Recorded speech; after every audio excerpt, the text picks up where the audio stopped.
Jenny Bliss, mother of one of the coolest young people I know, wife to the luckiest man in the world. She's Ryder Bliss's mom.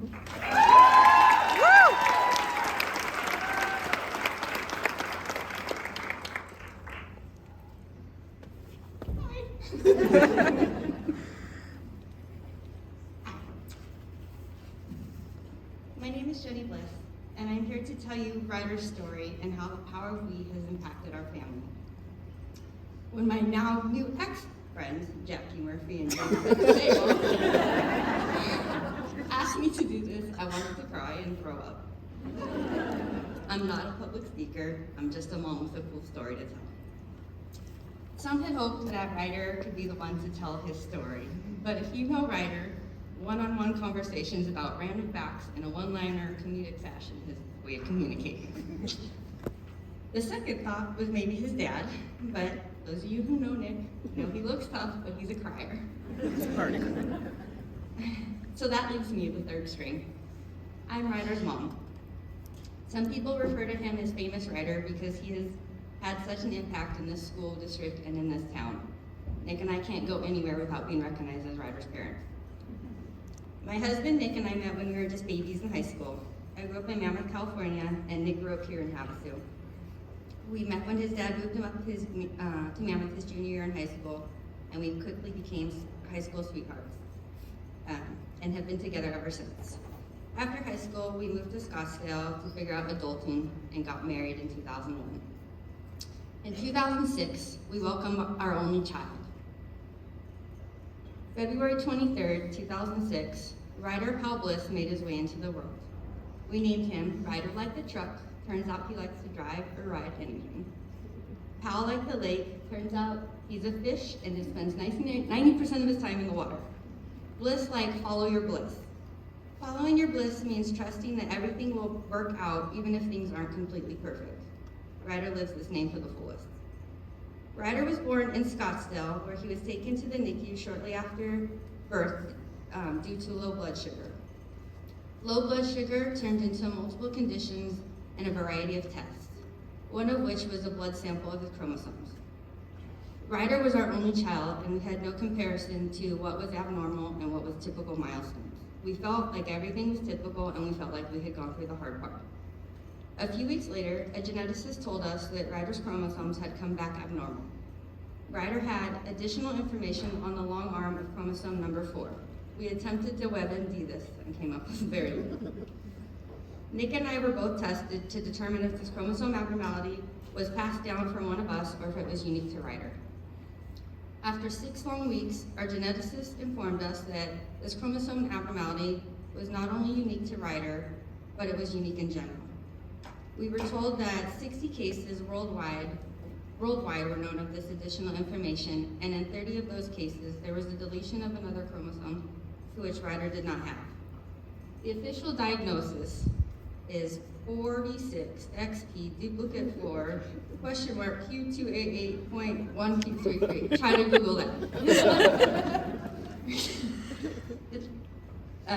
The geneticist explained to us that due to this rareness, the diagnosis, they had little to no information to give us. He could have an entire book full of symptoms or none of them. They honestly had no idea. She did mention she was amazed that he was opening his eyes, and this seemed like a positive sign. She prepared us for the fact that he would most likely never walk or talk. His life would possibly be short and full of complications. The impact of having a child with special needs can be challenging. When we found out about Ryder's diagnosis, we placed ourselves in a nice, comfy place of denial. But we learned being different is a gift. Different is being an inspiration that gives others someone to look up to, and not all challenges look the same. We've battled but he looks normal. I would have never known if you didn't tell me, and my child doesn't see him any different. One day, Ryder asked me, "Mom, did you know that bus 43 is the special needs bus?" And I responded with a slight panic in my voice, "Yes." He says, "Well, why did I take it?" And I said, "Well, you know how your brain just thinks differently sometimes?" He said, "Yes." I said, "That's fine." He said, "Okay, cool." We know he's a gift, and he is learning that he's an inspiration. 6 months after his birth, we moved our happy little family back to Havasu to be closer to our parents. What we discovered was the importance of a small town. Just shy of his 3rd birthday, Ryder started attending the Smoke Tree Developmental Preschool. This is where we discovered what an IEP was, why the need for a school psychologist. We had a great experience. It was discovered at this early age how much of a rule follower he was and how he liked to work hard but didn't like to be wrong. It was also at this time that the chromosome abnormality would turn into a more relatable diagnosis. The school psychologist that would turn out to be a good friend completed a full evaluation of Ryder and determined that our new diagnosis would be moderate intellectual disability. This news was hard. By this time, we had acknowledged that he was shy and not much of a talker, but we had prepared ourselves for someplace on the autism spectrum. It's what made sense to us. This diagnosis became our purpose and became our acceptance. This was what they had tried to prepare us for when he was born. But hearing those words gave us the drive to make him the best he could be. Ryder graduated from preschool and went to the big school, where he went to kindergarten in the SDC program. This is where we discovered what SDC meant, what self-containment meant, and how IEPs were put to use. During his years at Smoke Tree, he had some great teachers. He also had some that maybe had lost their spark. Miss Fligg, now Williams, put some of that spark back into us. We wanted a true vision of how Ryder was progressing and not just what would make us happy. She did these things. And then a major influx of students were graduating from the preschool, and we were told that they would have to split up the SDC program and Ryder would be getting another new teacher. This idea of SDC was for the students to keep their routine, keep the teachers and aides that knew him and know what their capabilities were.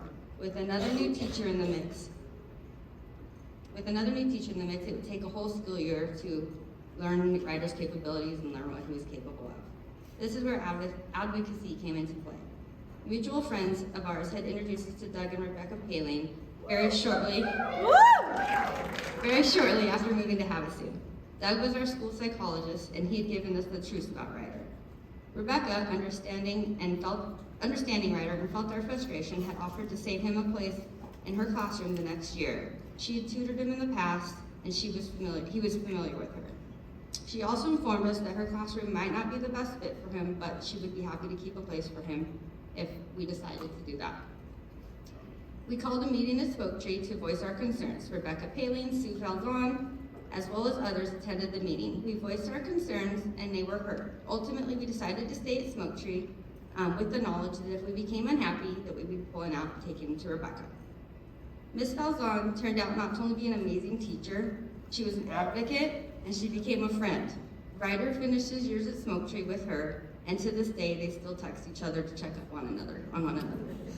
He also made a very special connection with Miss Vicky, who has now moved away, but he had promised to come back and take her to prom. These were very special years. While at Smoke Tree, Ryder developed a serious obsession with school buses. We discovered that SEC had their own line of buses. He would wake up every morning at 5 a.m. just so he could ride the bus. He was the first one picked up and the last one dropped off, and he wouldn't have had it any other way. He knew everything about the bus and the entire busing system. One morning, while waiting for the bus, we could hear the bus coming, but without a visual, he said to me, "Mom, bus 43 is broken down, this is bus 26. He was spot on. I think he was more disappointed in us that we didn't know the difference. In addition to hearing the difference, he knew the difference of every school and where every bus went and all their main job. One night, he started telling us about the entire school system. Which bus went to which school, which one was a spare bus, which one transported teams out of town, and I quickly wrote them down and we sent a picture to somebody who would know if he was correct, and he had nailed it. His favorite numbers changed during the years depending on what school bus he was taking. He loved it all, the drivers, the aides, everybody. They loved him too. We had moved across town and Howard asked if he could make an exception and continue to pick up Ryder as he was such a good example for the others on the bus. This obsession would continue up until he got his driver's license. It was also a smoke tree where pet partners played an important role in his life. He was able to open up around the dogs and give them a sense of security. This is carried on to this day. Ryder would graduate Smoke Tree Elementary and with confidence and sense of pride to know that he would be able to succeed at Thunderbolt Middle. Thunderbolt was much more rigid, less communication. We had to learn to let it go. We had to learn to trust the process. Therapies had become much more of a checking in on him. 7th grade came and went. 8th grade was the year of the pandemic. I suddenly found myself as a special education teacher, to which I know I am not qualified. With the help of our favorite mustache bus, we had special deliveries every week with assignments. My rule follower wrote me down a schedule to follow down to the minute. Once he realized I understood him and I was okay with what he did and didn't know, we had a blast learning together. We made it fun and I learned a lot about him. Jackie, to which now he's referred to as his second mom, would come over every other Friday to do his cooking class. And it's every other Friday because that's how it was in school. And I don't cook. It was overall a great experience being a special education teacher, but I do not claim to be one who better understands how to teach my child. I believe all teachers are amazing, but special education teachers are saints.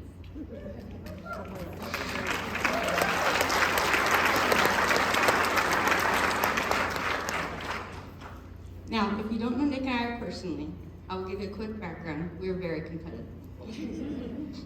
We have our sports that we like to strive in, but plain and simple. When given the news that Ryder may not walk or talk, the dreams of him becoming our next athlete kind of dimmed. Ryder did not meet many of the cognitive milestones at a young age, but he did seem to walk right on the mark. But other physical movements, he fell a little short. As his school physical therapist, Mary, can tell you, running was a very awkward movement for him. We discovered he had low muscle tone and his back muscles were extremely tight, and we were told he would most likely never be able to gain that muscle. Well, we were also very stubborn. We worked and we threw him into everything we could. Wakeboarding, mountain biking, skateboarding, MMA, soccer, motocross, snowboarding, you name it. He participated and had fun. We discovered snowboarding was probably the hardest because he had no muscle mass to be able to control the snowboard. But any sport that incorporated a handle, he strived in. The sport that became his passion was jet ski racing. We always promised ourselves that if he found his thing, that we would throw our whole selves in, and that's what we've done. He competed in his first race as a team with his fellow school friends, Jake Tobin and Logan Blanchard, to which they won the longest consecutive endurance jet ski race. His love for this sport has spiraled from here, and he continues to crush the boundaries that were placed on him. In fact, this last weekend he competed in a race at the Riviera and took 4th overall for the weekend in a pro-am level, which is really crazy. Oh, high school. To be a freshman is nerve-wracking. For Ryder to be a freshman that began in a virtual world, it became ideal. He was able to learn all of his classes, fellow students, what was expected of him in a virtual world before having to meet them in person. With the help of Mary Joan, we had a great experience. Once classes came back to be in person, he was excited to meet everyone. He loved all of his classes. His life skills class took him out into the community and helped develop skills that will be needed in real life. I feel all students deserve a class like this. His IEP goals became more geared towards his future and his goals of getting a driver's license. A huge shift occurred his junior year. We decided to place him in transitional classes, which I discovered later meant much more general ed than I had prepared myself for. I panicked. I wanted to pull him back into self-contained classes, but Ryder assured me it was fine, and it was, and he proved me wrong. He earned his driver's license this year, and with a request from his IEP to have him released early, released at 2:15 like the bus schedule, it gave him the confidence to drive to school like many other juniors, and he grew tremendously from this. Ryder had never been involved in any school-sanctioned sports. He participated in his own individual sports, but had recently started swimming with the local Special Olympics. The Lake Havasu High School swim coach, Julia, visited visited our team and asked if Ryder would be a part of the unified swim team, where students with special needs would be a part of the high school team. They would receive a partner that would help them improve their skills, and they would get to participate in school meets. This would be the unified team inaugural year. His coach was honest with her expectations, and he was up for the challenge. He swam in meets and set some school records to which he plans on breaking this next year. His last IEP was to discuss graduation and if he would actually qualify for a high school diploma. It was explained to us that at one time, if he did not take the state testing, he would not be able to qualify for a diploma. And instead, he would earn a certificate of completion. This past year, he did take that state testing and is now lined up to get a diploma.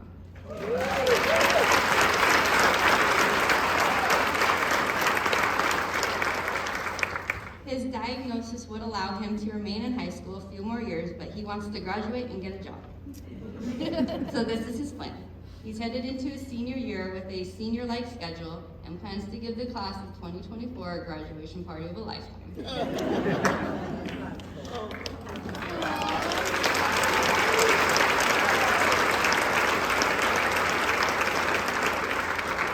Sorry, mine's really long. Ryder has accomplished so much in his 17 years. He's brought awareness to both sides of the spectrum. He has shown many that it's not always black and white. He may be a person with a disability, but his abilities outnumber his disabilities. He has also given hope to a community that many times has given a limited future. The power of each individual that has been a part of his education and the stubbornness from his parents. He has broken every boundary that has been placed on him. We as a family are loud and proud about our accomplishments. We put ourselves out there to be scrutinized, but if any part of his story gives one person hope, it's all been worth it, because Ryder is the hope for the future.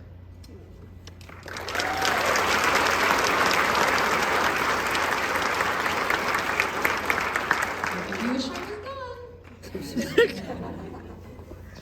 Overcoming challenges. From elementary school through his junior year, heading into his senior year, he's had many challenges from OCD, sensory, avoiding birthday parties, fireworks, high school events such as dances and football games, going out to eat with friends. They've all been challenging his high school years, but with compassion and hard work, he's overcome many of these challenges.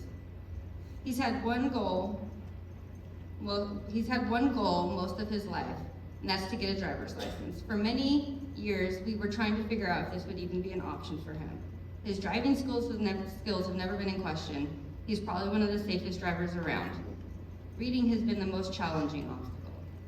But with help from our friend Jackie Murphy and the downloadable version of the driver's manual, he accomplished getting a driver's license and knows the rules and laws better than any of us. As a family, we are extremely happy with our choice to move back to a small town. Because of this district and its opportunities, our son has grown above and beyond his expectations. Each and every person that has been part of his life has given him the confidence to be able to have a great life with friends. He looks forward to a future full of adulting. He has responsibilities and curfews. He has been given the platform to succeed and feel good about who he is. Now, during my short span as a special education teacher, we were practicing his writing and we looked up inspirational quotes to write down. This was his favorite. Be the change you wish to see in the world. It's the most fitting quote he could have picked out. He is the change I want to see in the world. Thank you.